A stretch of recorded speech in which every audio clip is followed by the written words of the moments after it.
Qoldiringiz. Assalomu alaykum aziz fermerlar.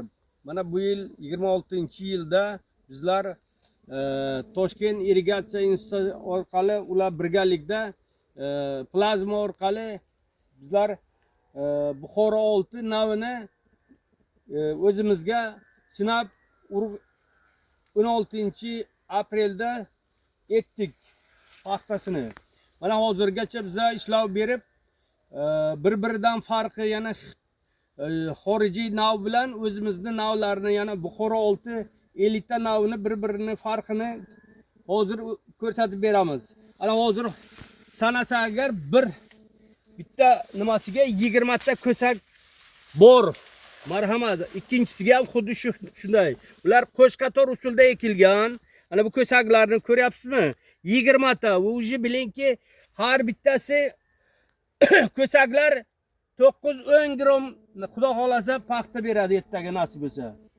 U xorijiy navlar Xitoy navlari bo'lsa agar ko'saklari 3-4 gram. Endi bilingki, o'zimizning navlar ulardan afzal man turadi deymanda qo'shqatorga. Ana marhamat, bir ber emas, ana marhamat bu yoqdan xuddi sholat ko'saklar. Marhamat. Men o'ylaymanki, bu ekkan paxtamiz bu yil kelasi yilga bundan ham ko'paytirish kerak. Bu hosillarni xudo xolasa o'zimizning navlarni bundan ham tajriba o'tkazib ko'paytirib bu yil kamroq ekdik, kelasi yilga hech bo'lmasa bir 10%, 20%, keyingi yillarga 50-100% ga o'tkazish kerak, men o'ylayman. Hozir men xursandman, har bir nimasiga 20 ta ko'sakni ko'rdik. Marhamat, bu qarasa agar har bittasiga bor.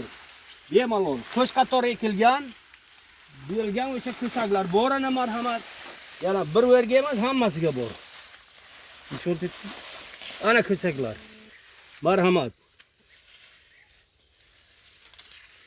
Men xursandman.